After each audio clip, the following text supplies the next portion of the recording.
சொல்ல முடியாது. எல்லாத்தையும் தொடச்சு போட்டுட்டு இன்னும் ஒரு வாரம் கழிச்சு கல்யாணத்துக்கு பொண்ணு பாருங்கன்னு கேட்டாலும் கேட்பாரு. Stop it. Just stop it. இனிமே யாராவது ஒரு வார்த்தை முரளியை பத்தி பேசுறீங்க, நான் மனுஷனாவே இருக்க மாட்டேன். தொலைச்சிருவேன் எல்லாரையும்.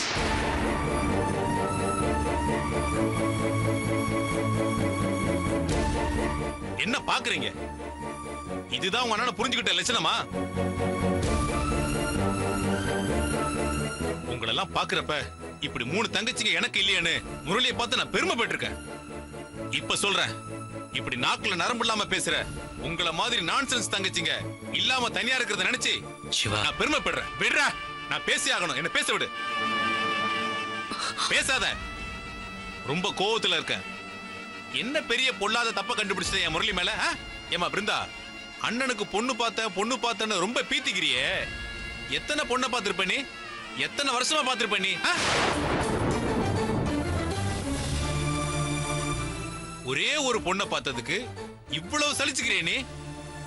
நீ 8ஆம் கிளாஸ் படிக்கிறப்ப உங்க அப்பா செத்து போனதுக்கு அப்புறம் உன்னை டிகிரி படிக்க வச்சு ஒரு கவர்மெண்ட் மாப்பிள்ளைய உனக்கு கல்யாணம் பண்ணி வச்சு இந்த நிமிஷம் வரைக்கும் கூட பிறந்த கடனுக்கு அப்பப்ப உனக்கு வட்டி கட்டிட்டு இருக்கானே உன் அண்ணன் முரளி. அவன் ஒரு தடவையாவது நான் இதை பண்ண அதை பண்ணு சொல்லி கட்டிருப்பானா? அது பெருந்தன்மை. நிக்கிறான் பாரு அது.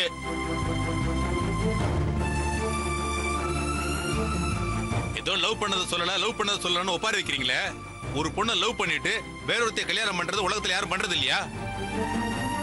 நான் உட்பட லவ் பண்ணது யாரையோ, கல்யாணம் பண்ணது யாரையோ.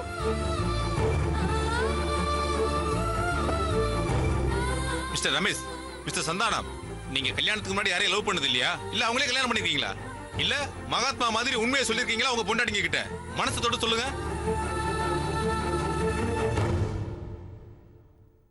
ஏமா அர்ச்சனா, உன் அண்ணன் கிட்ட எந்த உண்மையை மறைச்சது இல்லையா? என்ன பெரிய ராணுவ ரகசியத்தை மறைக்காம சொல்லிருக்க நீ? ஆனா உங்க அண்ணன் மறைச்சிருக்கான். உண்மைமா? உண்மை. பேங்க் லோன்ல கிடைச்ச நிலத்தை சுயநலம் பார்க்காம இப்படிப்பட்ட மாப்பிள்ளை கிடைக்க மாட்டாருன்னு சொல்லி நாங்க எவ்வளவோ சொல்லியும் அடிமாட்டு விலைக்கு வித்து உனக்கு கல்யாணம் பண்ணி வச்சான்.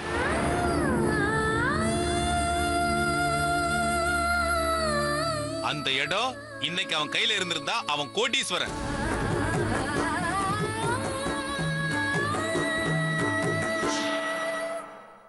இவன் மறைச்சிருக்க கூடாதுமா. இந்த உண்மையை சொல்லிருக்கணும். உண்மையிலேயே இவன் முட்டாள்தான். முரளி மட்டும் இல்ல, இவன மாதிரி கூட பிறந்த தங்கச்சிங்களுக்காக தான் ஆசா பாசங்கள் எல்லாம் மனசுக்குள்ள போட்டு புதைச்சு வச்சு இளமையில ஆசையெல்லாம் தொலைச்சிட்டு தங்கச்சிங்களுக்காக வாழ்ற எல்லா அண்ணங்களுமே முட்டாளுங்க தாமா, முட்டாளுங்க தான். இவன் புத்திசாலியா இருந்திருந்தா, சுயநலமா இருந்திருந்தா இவனுக்கு பிடிச்ச பொண்ணை கல்யாணம் பண்ணிட்டு தனி குடுத்தனம் போயிருந்திருப்பான். இவ்வளவு சவடால் பேசுற நீங்க மிஸ்ஸஸ் சந்தானம், மிஸ்ஸஸ் ரமேஷ் இருந்திருக்க மாட்டீங்க. மிஸ்ஸாவே இருந்து எஸ்ஸா இருப்பீங்க.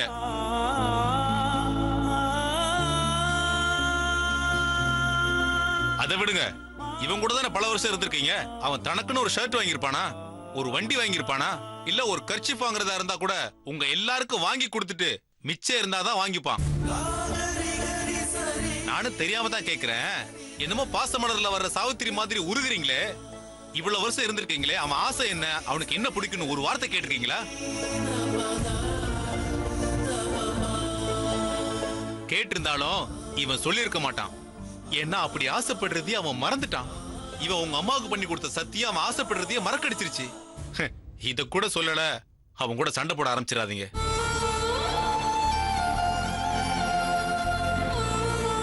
இத பாருங்கம்மா, முரளி மாதிரி அண்ணன்கள் எல்லாம் நாவல்லையும் சீரியல்லையும் தான் பார்க்க முடியும். ஏதோ போன ஜென்மத்துல நீங்க பண்ண புண்ணியம் இப்படி ஒரு அண்ணனோட வாழ்ற பாக்கியம் உங்களுக்கு கிடைச்சிருக்கு. அதையும் குத்தம் சொல்லி பாவத்தை தேடிக்காதீங்க.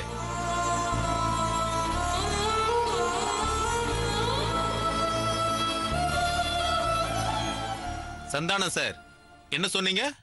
டிக்னிட்டி போயிடுச்சா? கட்டின பொண்டாட்டி ஏதோ சாக்கு சொல்லி கண்ணை கசக்கி அண்ணங்கிட்ட பணம் வாங்குறது தெரிஞ்சும் கண்டிக்காம டிராபிக் போலீஸ் மாதிரி இருக்கிற நீங்க டிக்னிட்டி பத்தி பேசக்கூடாது. அது டிக்னிட்டிக்கே அசிங்கம். Mister Ramesh, what did you say? You feel ashamed of Murali? அவன் கால் தூசுக்கு பெற மாட்டேங்க இங்க இருக்கிற யாரும். தெரிஞ்சுக்கங்க. ஐ am proud of Murali. I am proud of him. சத்தம் போட்டு மைக் போட்டு சொல்லுவேன், ஐ am proud of my friend முரளின்னு.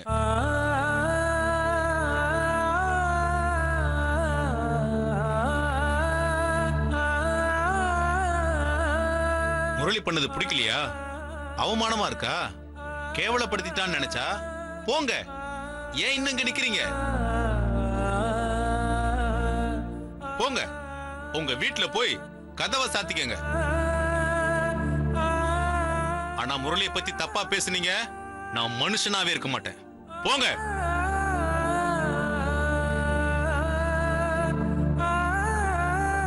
டேய், இவங்களுக்காக உன் வாழ்க்கையை தொலைச்ச?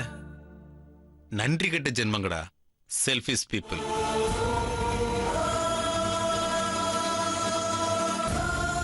அண்ணா, வருத்தப்படாதண்ண.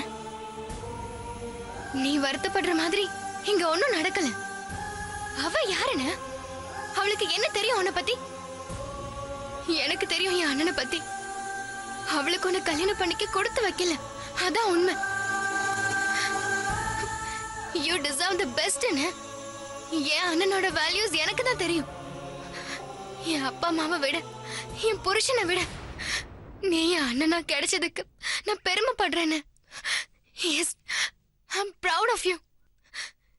என் அண்ணன் என்னைக்குமே தலை குனிய கூடாது, எப்பவுமே தலை நிமிர்ந்து நிக்கணும். அதுதான் என் முரளி அண்ணன்.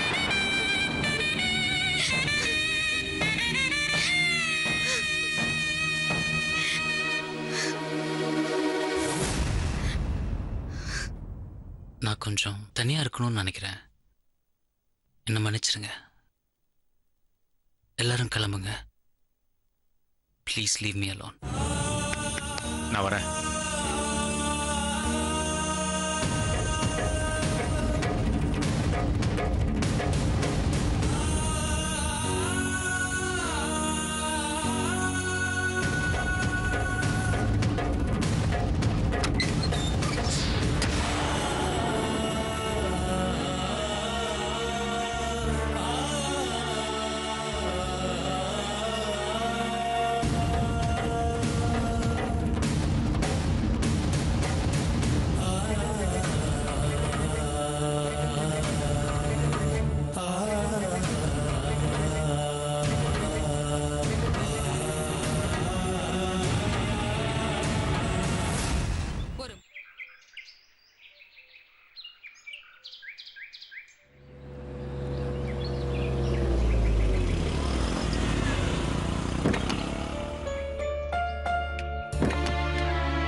ஆமா,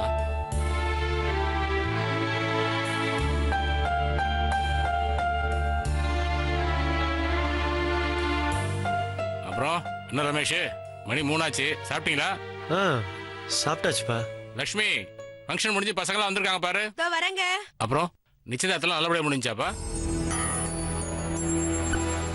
என்னப்பா எதுவுமே பேசாம சைலண்டா இருக்க?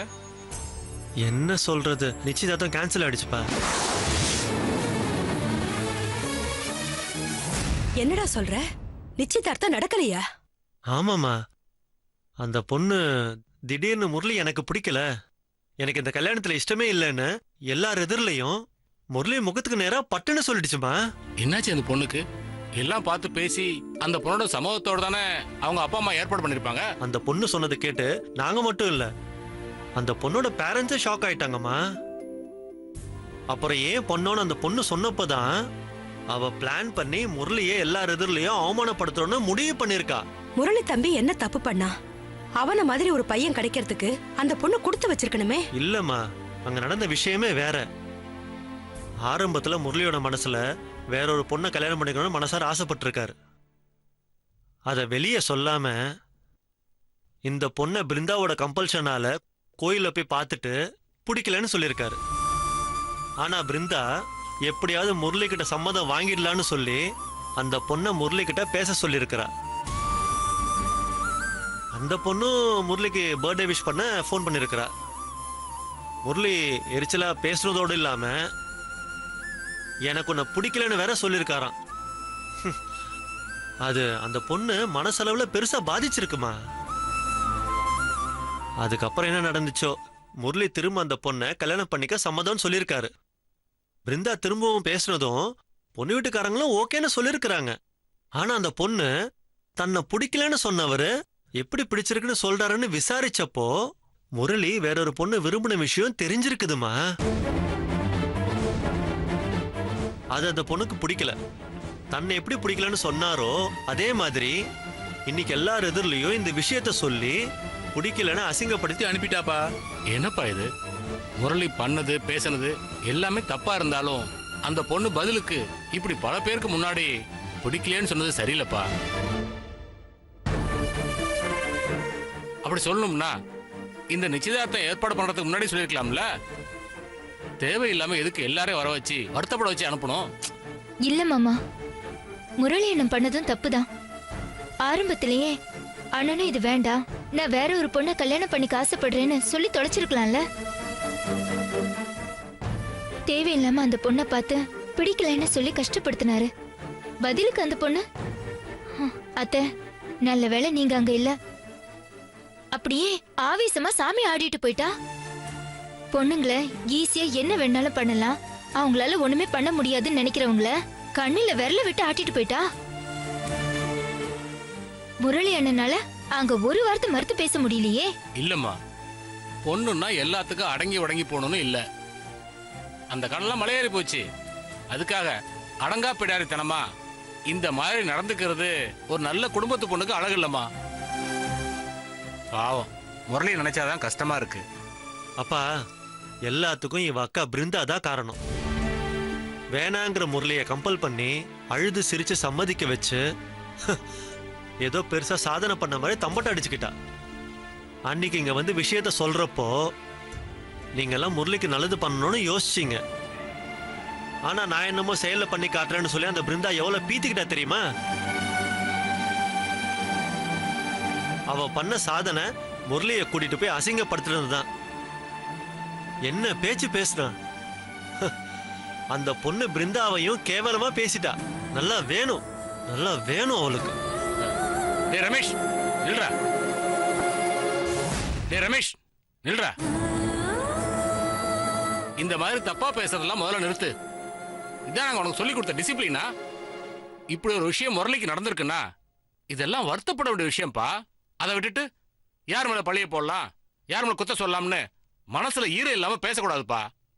அப்புறம் அலட்சியப்படுத்திட்டு போன அந்த பொண்ணுக்கு நமக்கும் என்னப்பா வித்தியாசம் இருக்கு? நடக்க இருந்த இந்த நிச்சயதார்த்தம் நின்னு போனதுல ஒரு முக்கியமான விஷயத்த நீங்க ரெண்டு பேரும் நினைச்சு பார்க்க தவறிட்டீங்க.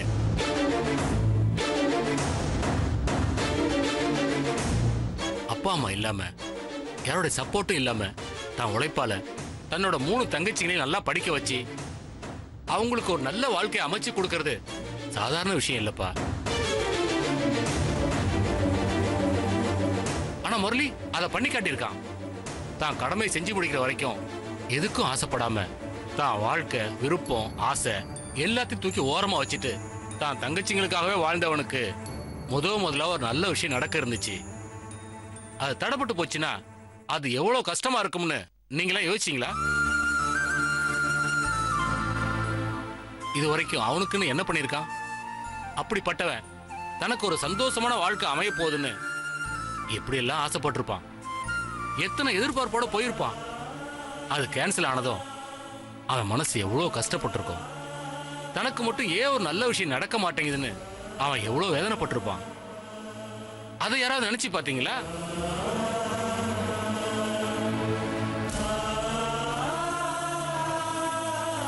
ஏமா அர்ச்சனா, ரமேஷை விடுமா. நீ கூட இப்படி இருப்பேன்னு நான் கொஞ்சம் கூட எதிர்பார்க்கல. சக மனுஷங்க மேலேயே, உறவுகளுக்கு உள்ளேயே இந்த அளவுக்குலாம் விரோதம் காட்டுவாங்களான்னு எரிச்சலும் கஷ்டமாவும் இருக்குமா.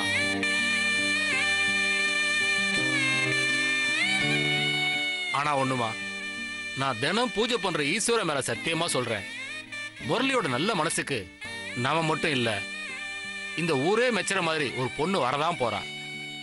கடவுள் ஒருத்தனுக்கு கஷ்டத்தை கொடுக்கறது அவனை கஷ்டப்படுத்துறதுக்கு இல்ல, சந்தோஷத்தை அனுபவிக்கிற தகுதி அவனுக்கு இருக்கான்னு செக் பண்றதுக்கு தான். அந்த தகுதி முரளிக்கு நிறையவே இருக்குமா. அவன் ரொம்ப நல்லா இருப்பாம்மா. நீங்க எல்லாம் பார்க்க தான் போறீங்க.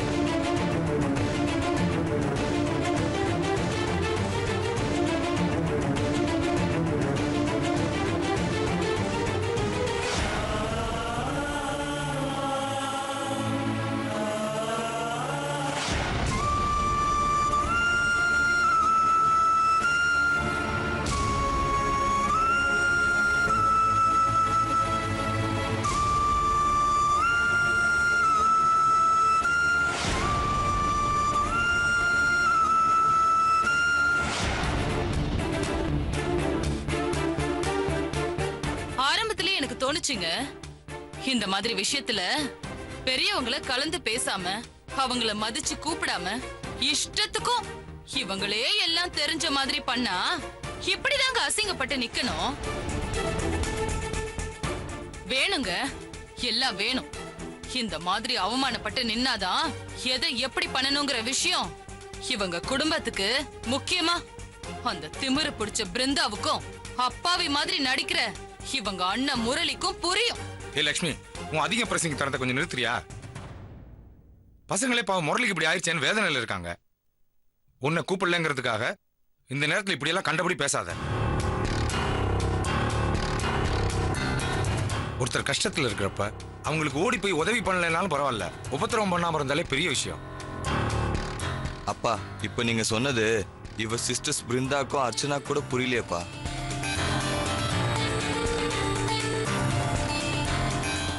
ஏற்கனவே பொண்ணு வீட்டுல நடந்த அவமானத்தால முரளி மனசு உடைஞ்சு ரொம்ப அப்செட்டா இருந்தாரு. ஆனா வீட்டுக்கு போனதும் அவங்க எல்லாரும் முரளிய கேட்காத கேள்விலாம் கேட்டு இன்னும் அவரை கஷ்டப்படுத்திட்டாங்க. எனக்கே ரொம்ப கஷ்டமாயிடுச்சுப்பா. நான் ஏதாவது பேசினா நீ இப்ப வந்தவன், உனக்கு என்ன முரளியை பத்தி தெரியும் அப்படி ஏதாவது சொல்லிட்டா தேவையில்லாம ஆர்குமெண்ட் வந்து சண்டையில போய் முடியும். அதனாலதான் நான் பேசாம இருந்துட்டேன். நல்ல வேலை, முரளியோட பேங்க்ல வேலை செய்யற அவரோட க்ளோஸ் ஃப்ரெண்ட் சிவா கோவம் வந்து ஒரு சத்தம் போட்டாரு பாருங்க, அப்பதான் எல்லாரும் அடங்கினாங்க. அவங்களே முரளியை சமாதானப்படுத்தணும்னு நினைக்காம சண்டை போட்டாங்கன்னா இந்த விஷயத்த அதை அம்மா கிட்ட எப்படிப்பா எதிர்பார்க்க முடியும்? எதடா எதிர்பார்க்கணும் என்கிட்ட? ஐயோ பாவம், இப்படி ஆயிடுச்சே முரளிக்கு. பாவம் நல்ல பையனாச்சே, பரிதாபப்பட்டு அனுதாபப்படுறதுக்கு. அந்த பொண்ணுக்கு பண்ண அநியாயத்துக்கு தான் இன்னைக்கு அண்ணன் இந்த தண்டனை அனுபவிச்சுட்டு இருக்கான். முரளி பண்ணது தப்புங்கிறதுனாலதான் இவங்க கூட பிறந்தவங்க எல்லாம் நிக்க வச்சு கேள்வி கேட்டிருக்காங்க. அதுல என்னடா தப்பு இருக்கு? அந்த பொண்ணு கேட்ட கேள்வியில இருந்த கோவமும் வேண்டான்னு சொன்னதுல இருந்த நியாயமும் தான் அவங்களை இப்படி பேச வச்சிருக்கு. நீ உன் பொண்டாட்டிக்கு தாளம் போடணுங்கிறதுக்காக பேசாம இருக்கலாம், அதுக்காக இவங்க அண்ணன் பண்ண எல்லா காரியமும் தப்பு இல்லாம போயிடுமா என்ன? லட்சுமி, நந்து ஏதோ சும்மா ஒரு பேச்சுக்கு சொன்னான், இதுதான் சாக்குன்னு உடனே உன் பிரசங்கத்தை ஆரம்பிச்சிடாத. சந்தியா, நந்து, நீங்க 2 பேரும் மேல போய் சாப்பிட்டு ரெஸ்ட் எடுங்க போங்க. ஏங்க, இப்ப நானும் ஆரம்பிச்சேன். நந்து தானே ஏதோ என்ன புரிஞ்சுக்காம பேசுற மாதிரி சொன்னா, அப்புறம் ஏங்க ஏன் வாய் அடைக்கிறீங்க? எதையுமே முறை தெரியாம செய்யற குடும்பத்துக்கு இப்படிதான் நடக்கும். நான் தான் ஆரம்பத்திலேயே சொல்லல, நம்மள மாதிரி முரளி எதையும் ஓப்பனா பேசுற ஆள் இல்லன்னு. இப்ப அதத்தானே அந்த பொண்ணு சொல்லி அசிங்கப்படுத்திருக்கா. ஒரு பொண்ணை காதலிச்சுட்டு இன்னொரு பொண்ணை கல்யாணம் பண்ணிக்கணும்னு நினைக்கிறவன் எப்படிங்க நல்ல பையனா இருக்க முடியும்? இப்படிப்பட்ட ஆளுங்களெல்லாம் நம்பவே முடியாது.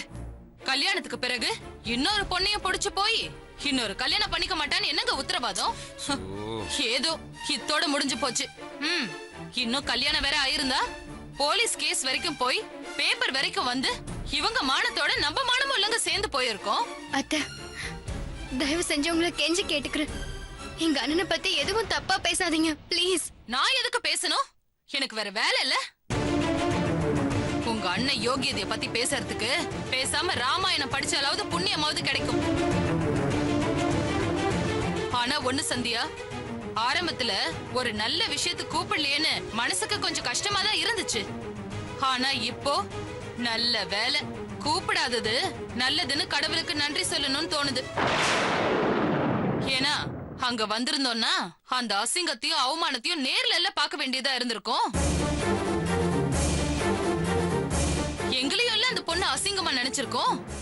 அதனாலதான் இந்த கேவலத்தை எல்லாம் பாக்குற கொடுமையில இருந்து தப்பிச்சிட்டோன்னு தோணுது. ஒரு மரியாதை, பெரியவங்க கிட்ட எப்படி நடந்துக்கணுங்கிற ஒழுக்கம் எதுவுமே இல்லாத குடும்பத்துக்கு இப்படிதான் நடக்கும். இதுக்கு மேலையும் உங்க அண்ணன் குடும்பம் திருந்தலனா இன்னும் அசிங்கத்தையும் அவமானத்தையும் தான் அனுபவிப்பாங்க. நிச்சயம் அனுபவிப்பாங்க.